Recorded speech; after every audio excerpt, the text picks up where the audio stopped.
Welcome to Jazz Piano Skills. I'm Dr. Bob Lawrence. It's time to discover, learn, and play jazz piano. I hope everyone is doing well, staying safe, and most importantly, remaining healthy. It is without a doubt unprecedented times in which we are living. It's unthinkable. I think we're all just simply shell-shocked. A couple weeks ago, it was life as normal, and now it's life is anything but normal. All the more reason we need to continue carving out some time each week to maintain activities that are important to us and help sustain us through difficult times. I think it's safe to say for all of us, music is one of our life-sustaining activities. That is why I am so committed to recording and releasing a new Jazz Piano Skills podcast episode each week, especially during times of crisis like we are currently experiencing, so that it can help you establish a sense of normality. I hope that the Jazz Piano Skills weekly podcast, in addition to helping you discover, learn, and play jazz piano, I hope that it brings you some joy as well. Okay, last week, we explored minor chromaticism. So I know you're probably guessing that this week we're going to take a look at major chromaticism. If this is what you were anticipating, then you are spot on. You guessed it. That's exactly what we're going to do. We're going to take a look at major chromaticism today. But before we do, I want to remind everyone about the addition of SpeakPipe to Jazz Piano Skills. It was awesome, really awesome this past week receiving voicemail messages from many of you. And I hope you enjoyed receiving my return voicemail responses as well. For those of you that do not know what SpeakPipe is and what it does, let me begin by saying it's some very cool technology. And not only is it cool technology, it's ridiculously simple to use, which makes it amazing technology. SpeakPipe basically allows you and me to verbally interact with one another with one simple little click. Each Jazz Piano Skills podcast episode now has a SpeakPipe widget next to it that you can use to send me a message on the fly, a thought that you may have, a question, an insight, or what the heck, just a friendly word. Your message is sent directly to me at that very moment, and then I can send you a message in return. A voice message, me actually speaking to you, and you speaking to me. Imagine that. Real live conversation. Some of you have adopted this new feature quickly, which I absolutely love. It's fantastic. I encourage everyone to check it out. Just go to jazzpianoskills.com, click on the podcast link in the menu bar that runs across the top of the page, and once you're on the podcast page, you'll see SpeakPipe. You'll see all the podcast episodes. And along with each podcast episode, you'll see the SpeakPipe widget right next to it or right below it. And you can just simply click on it, shoot me a message, a voice message, and I'll holler right back at you. It's fantastic technology. Take advantage of it like some of you have already done. It's wonderful. I look forward to dialoguing with all of you. As always, I want to remind you that there is a supplemental guide that is available for this podcast episode today, Major Chromaticism. There's an educational Jazz Piano Skills podcast guide available for every episode. Again, if you're one of those folks that enjoy seeing the musical concept, the jazz piano skill, illustrated using traditional music notation, then the Jazz Piano Skills guides are absolutely a must for you. Each guide explores or notates the musical concept in all 12 keys, not just the key that I illustrate today, that I use to model everything today for this concept, for this jazz piano skill. But it actually illustrates each jazz piano skill in all 12 keys. They're fabulous educational tools that are wonderful to have on your piano at your side when you're practicing. So check those out when you're at Jazz Piano Skills as well. Likewise, my whole curriculum, Jazz Piano Skills curriculum, the courses are out there as well. New ones are being added. In fact, I'm just about ready to release a new one exploring the 11th sound through major, dominant, minor, half diminished, and diminished. So check out the Jazz Piano Skills courses as well. I'll give you some more information at the end of this podcast regarding the courses. But if you have any questions, send me a message. Click on SpeakPipe, shoot me a message. I'll answer any questions that you have. Happy to help out in any way that I can. And last, but certainly not least, the Jazz Piano Skills forums. There is a forum for each podcast episode. There is also a forum for each Jazz Piano Skills course. Utilize those forums to ask questions, to get answers, to interact with the Jazz Piano Skills community, to make new friends.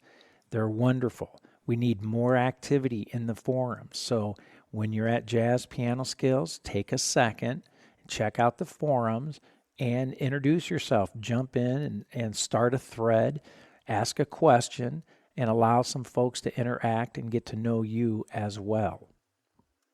I want to remind you, especially if you're a first-time listener, that regardless of where you are in your jazz journey, a beginner, an intermediate player, or even an experienced professional, you will find this podcast, this lesson, and all the podcast episodes to be beneficial. This week, we are exploring Major Chromaticism, Part 1. And in this lesson, you are going to discover major chromaticism. What is it? You're going to learn how to begin using it to develop improvisational lines. And you're going to play it, major chromaticism, you're going to play it using various patterns from the root, from the third, and from the fifth of the sound. Last week, before digging into minor chromaticism, I stressed the importance of understanding every musical scale you study in relation to a specific sound: major, dominant, minor, half diminished, and diminished. You must see a musical scale through the lens of a musical sound in order to bring focus to the scale itself.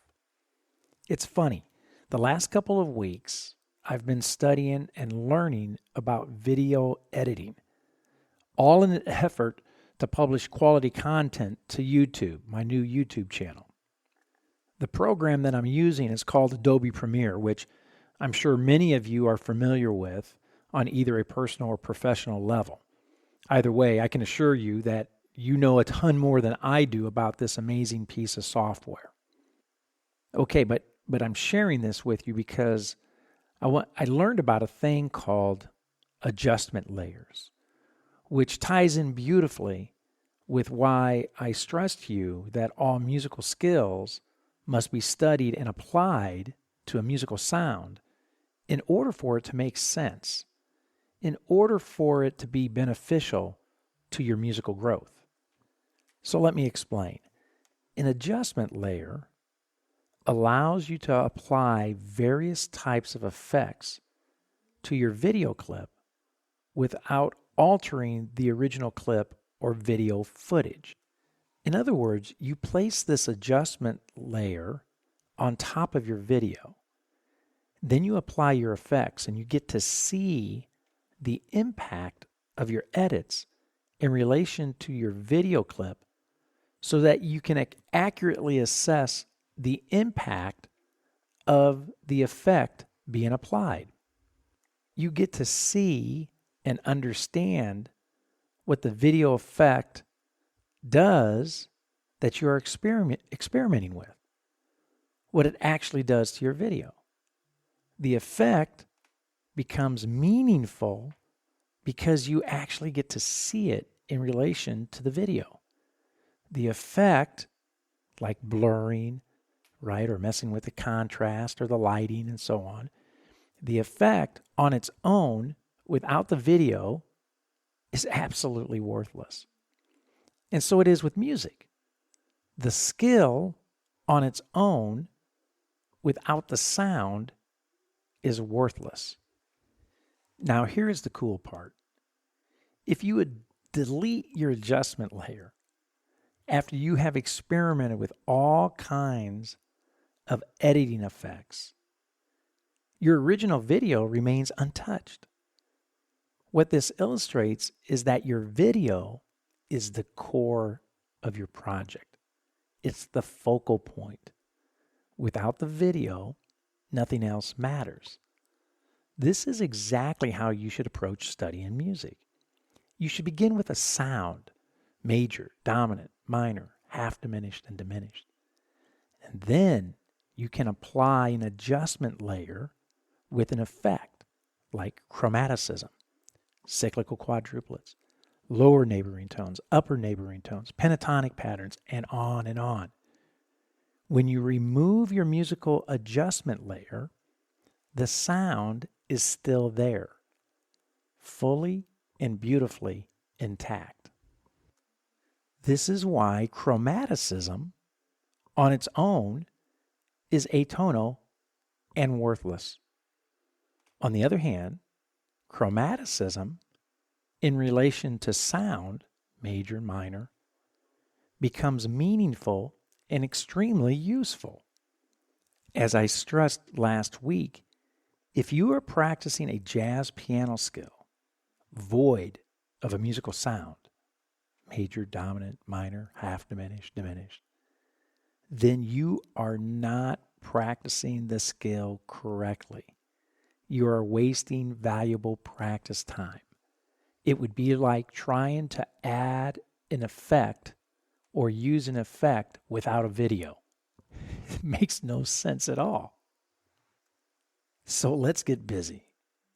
Let's make sense of major chromaticism.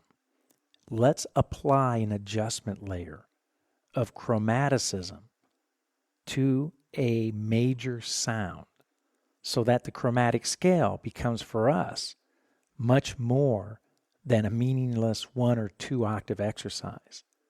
No, we want it to become an essential major improvisational idea.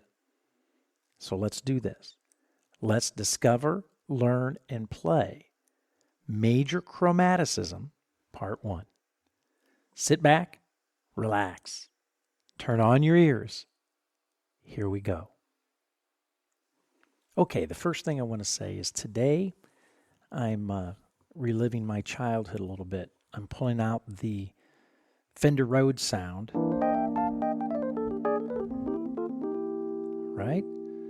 This is what I grew up playing when I was a kid in the 70s. We had Fender Rhodes, digital pianos, electric pianos. What a great sound. It's classic. And, I'm always saying to you in these podcasts, when you practice these jazz piano skills, mix it up a little bit, right? You don't have to do the same groove all the time. You don't have to practice the same tempos. Variety is the spice of life, so change it up. So today, I'm going to be using this beautiful Rhodes sound, and I'm going to be using kind of a bossa nova groove with all these demonstrations. So it's going to be very different than just your straight ahead swing groove. So I thought I would illustrate, since I'm always preaching to you to mix things up a little bit, I thought I would do that as well. Take a little bit of my own medicine here. So for a quick review, the chromatic scale just simply contains all 12 notes of our tuning system. So if you start on middle C and you go up to C, there it is. Same thing coming down. There's your chromatic scale. And with regards to fingerings, I mentioned last week there are a ton of great fingering charts out there for the chromatic scale. So just go to Google, do a Google search for chromatic scale fingering. You'll see all kinds of wonderful illustrations for that. So today I'm going to model everything. Last week I did with minor chromaticism. I use the C minor sound. Today for major chromaticism, I'm going to use the C major sound. Now, the very first thing I do when practicing a chromatic scale, again, I do it always in reference to or in relation to a sound. So I would practice chromatically starting on the root, and the very first thing I would do is I'd practice from the root to the third. Right? So I'm going to have my C major sound. So there it is, from the root to the third.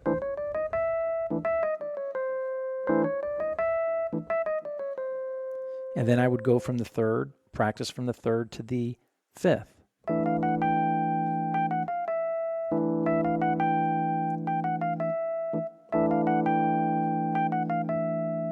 And then I would practice from the fifth to the seventh.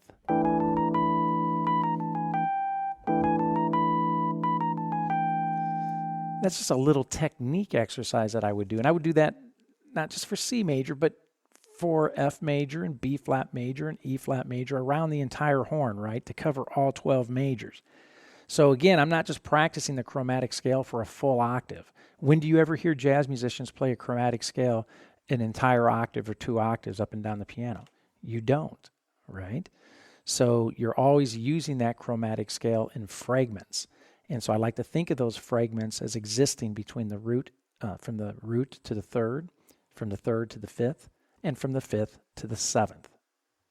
So if you want to just jump in and dig in and practice technique and fingerings using the chromatic scale, this is exactly how I would suggest doing it.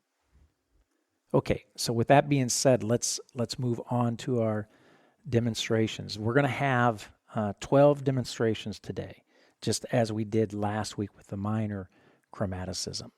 And we're going to use 4 types of motion.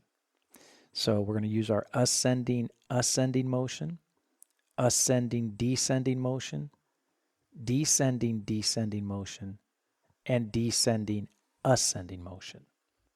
Each one of those 4 motions are going to contain 3 patterns. A pattern from the root, a pattern from the third, and a pattern from the fifth. So 4 motions, 3 patterns each, equals 12 demonstrations. Okay, so here we go. Motion 1, ascending, ascending, and pattern 1. So I'm going to use chromaticism. I'm going to ascend from my root to my minor third, or to my E flat. So I'm ascending chromatically. Then I'm going to continue my ascent with a major arpeggio starting on the third, which is E. And then I'm going to go G and C. So it's the C major triad in first inversion. So this is where I get the ascending, ascending. I'm ascending chromatically, ascending with an arpeggio. Nice, right? So that's the idea right there. It's a great little line. So now let's bring in the rhythm section. Let's bring in our drummer, our bass player, guitar, and let's have some fun with this pattern. Again, I'm going to keep it straight. I'm just not going to doodle. I'm not going to mess around. I'm not going to try to improvise. I'm just going to play this pattern, and I'm going to focus on playing it with a good sound, a good feel, a good articulation. I want it to sound like jazz. So here we go. Ascending, ascending from the root, chromaticism from the root to the third, and then ascending with the major arpeggio in first inversion. Let's check it out.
Pretty cool, right?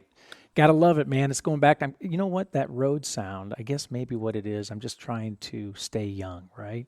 It makes me think that I'm still back in high school playing my Fender Rhodes. I just love that sound. It's classic. So that sounded great, right? And all it was, that line, chromaticism from the root to the third, followed by a major arpeggio. And isn't it interesting how that chromatic scale sounds so, that chromatic fragment sounds so major today? Last week it sounded so minor. Why is that? Because we're actually playing it in relation to a sound. Makes perfect sense.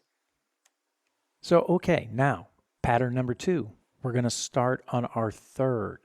So we're going to start on our E, and we're going to move chromatically up to the 5th. Right? Then we're going to, from there, we're going to go from the root to the 5th. Right? So we get this. Right? So it's still ascending, ascending. Nice.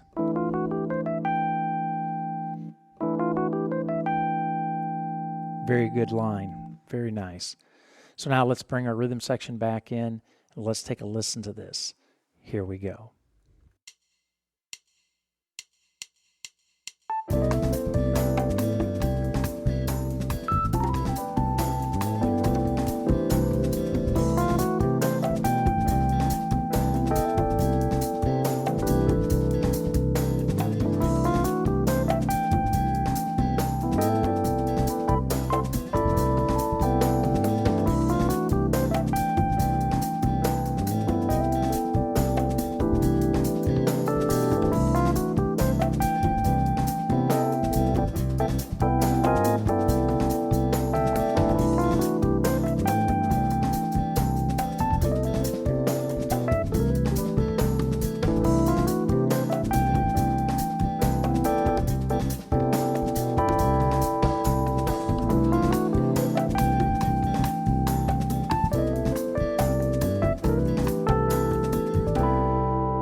I mentioned last week that, it's amazing.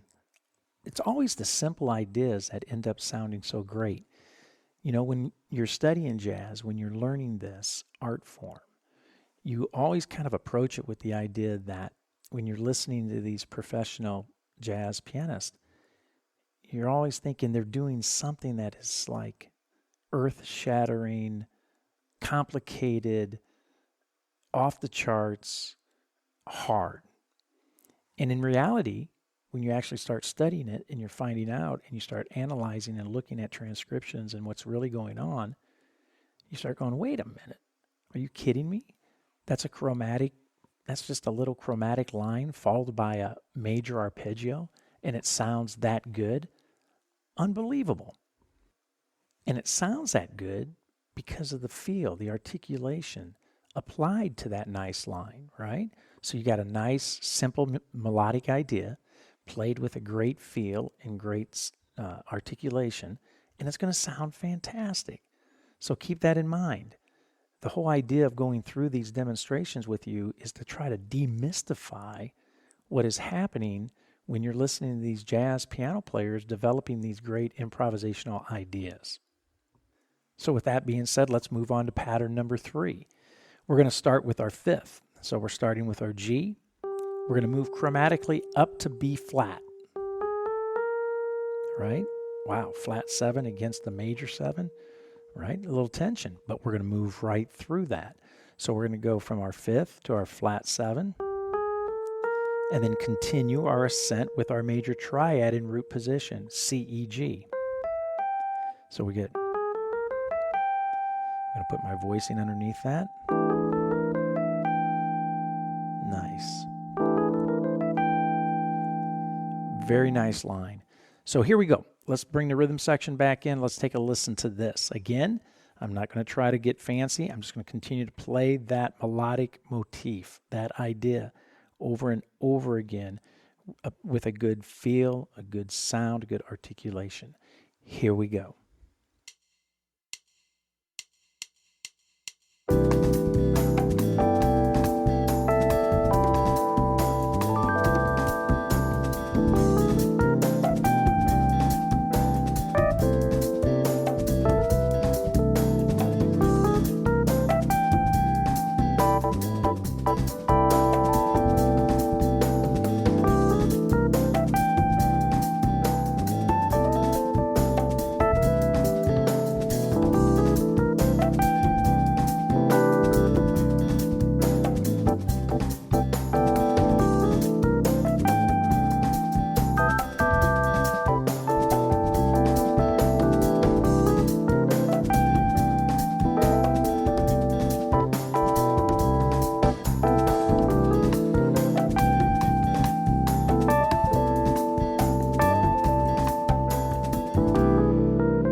right? Pretty hard to beat. 3 great ideas using ascending motion, a little snippet of the chromatic scale from the root to the third, from the third to the fifth, from the fifth to the seventh, followed by an ascending arpeggio using the triad. Pretty straightforward, and you got 3 incredible patterns to begin utilizing to help you formulate jazz vocabulary for yourself that you will incorporate into your playing. 3 great ideas, but guess what? We have 9 more to go. So now we move on to our second motion, ascending, descending. We're going to go through the same thought process. We're going to start on the root, then we're going to move to the third, and then we're going to move to the fifth. So now we're going to start with our root. We're going to ascend again, right, to our flat 3, or E flat. And then we're going to just continue with our C major triad up to the E, but we're going to descend with our arpeggio. So I'm coming down E, C, G. So I get this.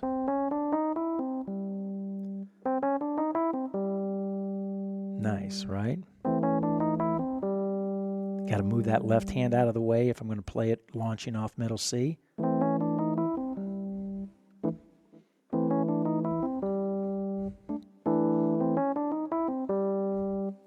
And that's good practice, getting those hands used to working together, complementing one another, staying out of the way of one another, right? So if it's, right now, if that's a little too confusing, just move that line up an octave and play your voicing, and then you don't have to worry about getting that left hand out of the way. Great line.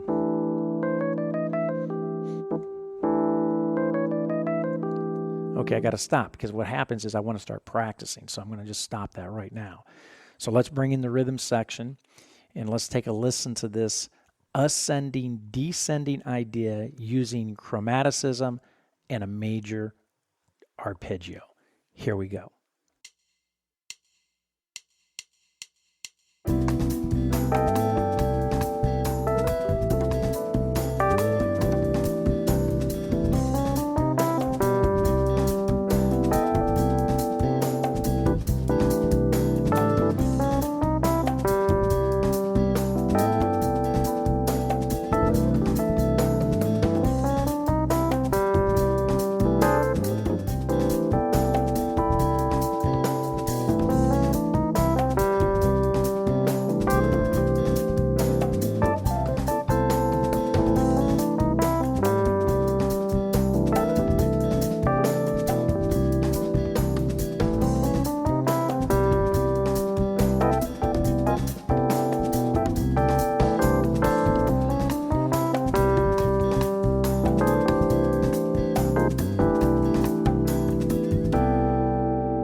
Pretty cool. In fact, you know, it's funny. I don't even know what to say after these ideas because I think they just speak for themselves. You know, they're just great lines. They're just great ideas that you can use as launching pads, right, to help you discover, learn, and play your jazz vocabulary. So now we move to the third. We're going to take our ascending, descending motion. We're going to move to the third. So we're going to start with our E, and we're going to move up to the G chromatically. So here we are up to the G. And now we descend with our C major arpeggio again, starting on the E. So that's C major triad in second inversion, right? So we get same type of deal. You're going to have to move that left hand out of the way.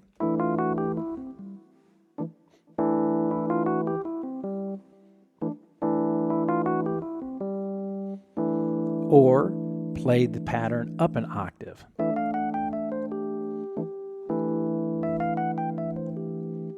And then the hands won't conflict.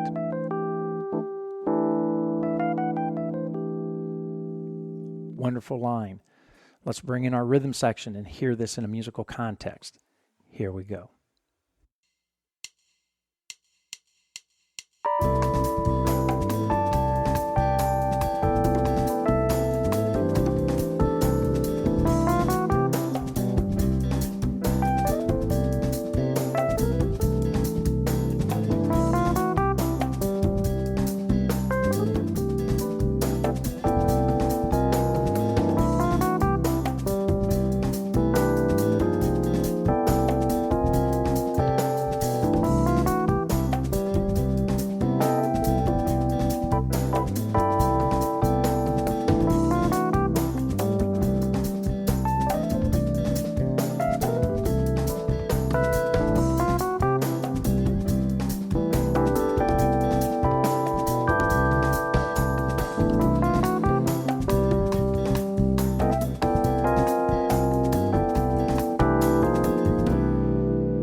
Too much fun. Really cool stuff. So let's take a look at our last ascending, descending idea. So we start on our fifth. We're going to start on our G. We're going to move chromatically up to our B flat. Now here's where I'm going to change things up a little bit. I'm going to, because I'm moving chromatically, I'm going to continue to move chromatically and begin my descent of the major sound on the note B, which is a major 7. A little different than the triad, right? So I'm going to go chromatically up to my B. Now my B, G, E. Really pretty, right? You could go up and go to the C to keep it like we've been doing with the major triad. But I'm trying to illustrate to you that you can modify these, right? You can do little things like that to just change it up. That 7th sound in there sounds fantastic. So now let's bring in our rhythm section and hear this ascending, descending motion with just a little tweak. Instead of doing the triad, the pure C major triad, we're going to use a fragment of the major sound using the 7th, the 5th, and the 3rd. Sounds wonderful. Let's hear it in a musical setting, in a musical context with our rhythm section. Here we go.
So now we have completed 6. We're halfway there. We've done 6 melodic ideas using ascending motion, 3 ascending, 3 ascending, descending, building our ideas off the root, off the 3rd, off the 5th of the major sound.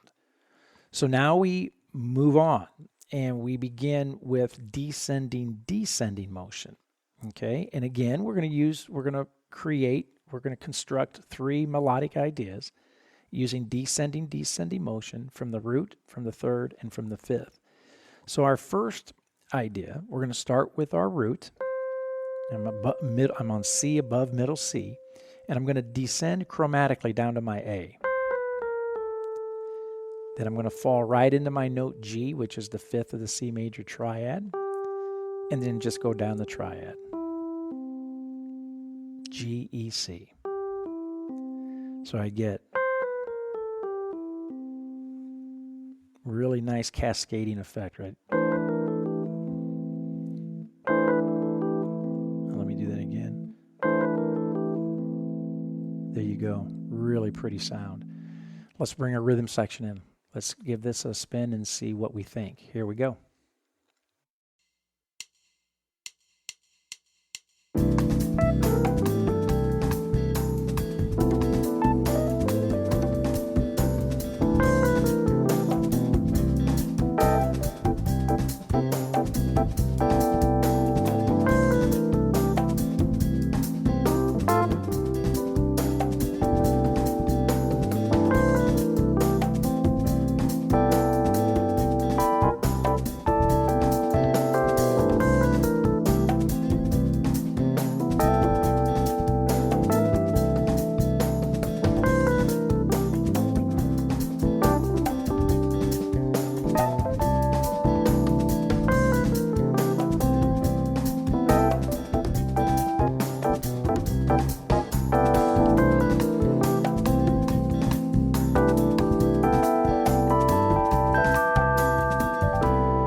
Okay, so now we see how that's working with our descending motion. Let's continue on, right? Let's move to the third, and we're going to descend from the third down to the flat 2, right? To D flat, then fall right into the note C. Now unfold our triad, G and E. So you get now the triad, right?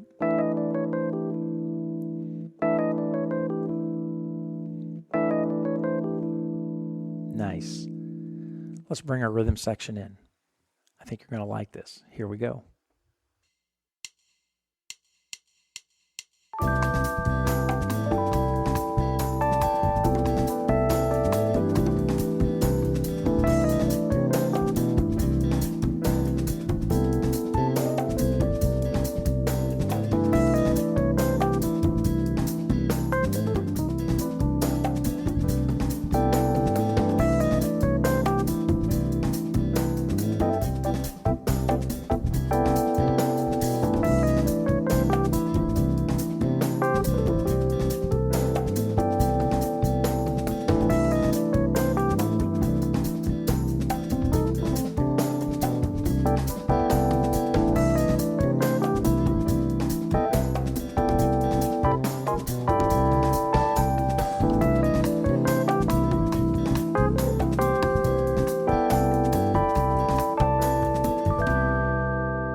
Very cool ideas, wonderful lines to start getting under your hands, in your ears and under your hands, right? I think intellectually you have no problem following this. It's all making logical sense how we kind of construct these ideas and put them together. So now we go to our last descending pattern. So we start on the fifth of our C major triad, so on our G. And we descend to the third chromatically. And then from there, unfold the C major triad, descending, starting on C. C, G, E. So we get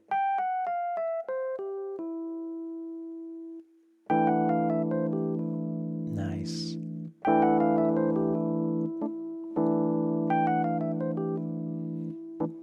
Really nice. So let's bring our rhythm section in. Let's hear this in musical context. Here we go.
So now we've completed 3 more melodic ideas, 3 more melodic patterns to begin utilizing to help us develop jazz improvisation vocabulary.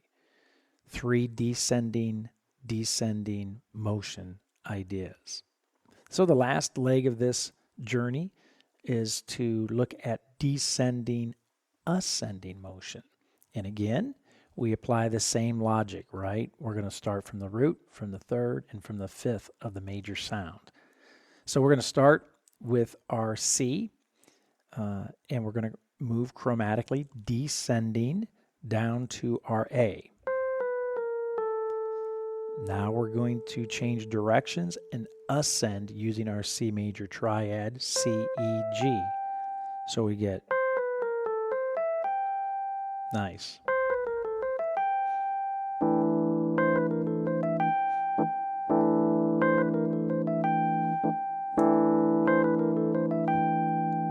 Very cool, very hip.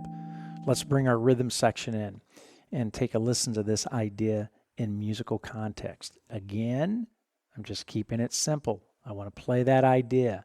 I want to digest that completely and focus on my sound and my articulation. So here we go. Let's take a listen.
Very nice. Great line, great idea. Okay, now on to the third. Descending, ascending. So we're going to start on our third. We're going to descend chromatically down to our D flat, which is going to allow us to fall right into the note C for our ascending C major triad. Right? So we get...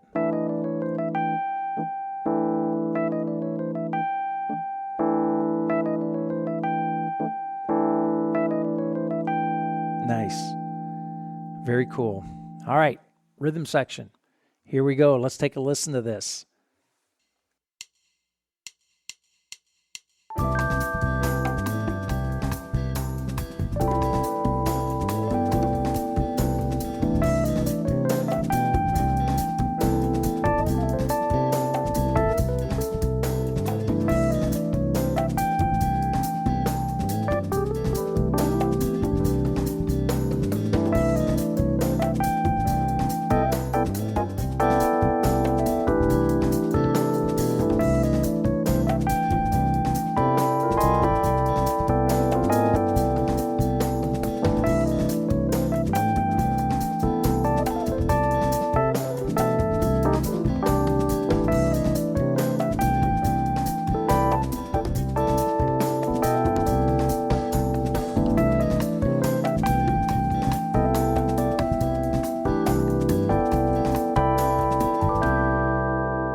And here we are. We're at the last demonstration, the last melodic idea of the day. So we start with our fifth, our G, and I'm going to bring it down an octave. I'm going to bring it back down to the G right above middle C. And we're going to move chromatically, descending down to our E. And then we're going to ascend our C major triad. So we're going to go to our G on the ascending side of that E and continue with our C major triad. So we get nice.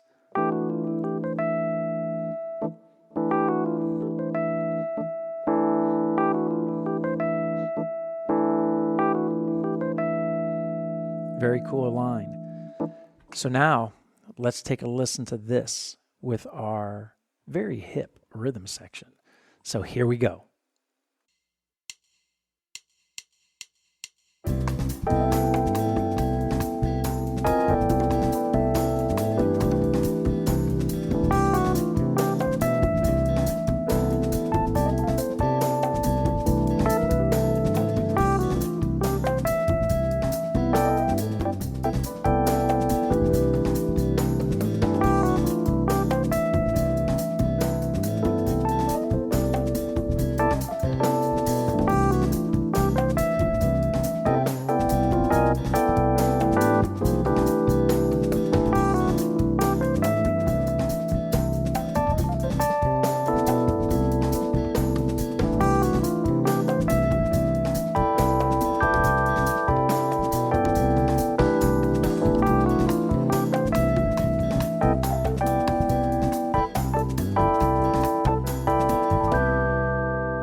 Nice. Wow, what an exercise, right? 12 patterns, 12 ideas that we generate by just simply using a fragment of the chromatic scale followed by a major arpeggio, a triad arpeggio, and then just approaching it logically. You know, that music, a melodic line in music can only go one of two directions. It can either go up or it can go down. So incorporating that into our practicing, right? Where we create an ascending idea, ascending, descending, descending, descending, descending, ascending. It's logic, right? Melodic lines go up and down, so we have to practice up and down. And then we take a skill like the chromaticism and then look at that skill through the lens of a major sound. We apply it to a sound. And now all of a sudden, everything starts to make musical sense. So spend some time thinking about all of this as much as you do practicing all of this. Think and then do. Spend time thinking about this. So I hope you have found this Jazz Piano Skills podcast lesson on major chromaticism, part 1, because there are many parts to come. I hope you have found it to be insightful. And of course, I hope you have found it to be beneficial. Don't forget, SpeakPipe. If you have any questions, you can send me off a voicemail. Let me hear your voice. And then I'll return your voicemail with my voice, and I'll answer your question. So those SpeakPipe widgets are right alongside or right underneath my podcast episode if you are listening to this at jazzpianoskills.com. It's not showing up. The SpeakPipe widget is not there if you're at iHeartRadio or Spotify or Pandora or listening it through another platform. But at jazzpianoskills.com, that SpeakPipe widget is there so you and I can easily engage and interact with one another. I look forward to hearing from you. Just a quick reminder that there is a supplemental educational guide that is out there and available for you right now that takes all of these these 12 ideas, melodic ideas using major chromaticism, and I have them notated in all 12 keys, all 12 patterns and all 12 keys that you can have sitting on your piano and referencing as you're practicing these ideas moving from key to key. It's a great resource. It's a great resource to have in your jazz piano library and to use it as a reference when you're practicing. And by the way, for this week, if you grab it, it's half off, $2.50 instead of the $5 cost. And again, I do that. It's just my way of saying thank you for being a Jazz Piano Skills podcast listener. Don't forget also, check out the Jazz Piano Skills courses. If you're wanting to study jazz piano skills, specific skills extensively, I encourage you to check out the courses. Each course is packed with comprehensive lessons, with detailed instruction and illustrations, in-depth educational talks, interactive learning media, traditional guides and worksheets that you can download and utilize, high-definition video demonstrations in all 12 keys, by the way, so you can see my fingerings and hand movement, play-along tracks, lead sheets, and, of course, professional and personal support, educational support is available, and easy access, right? Mobile access to all your smart devices, whether it's your computer or your tablet, your phone, or even your watch, believe it or not, your TV, your watch. So check out the Jazz Piano Skills courses. Don't forget also, get active, become a registered member in the forums, introduce yourself, start to make new jazz friends, start some threads, ask some questions, get some answers. Go to jazzpianoskills.com, check out the forums. Let's get this thing rocking. So that's it. That's it for this week. Please stay safe, stay healthy, enjoy the journey, and most of all, have fun as you discover, learn, and play jazz piano.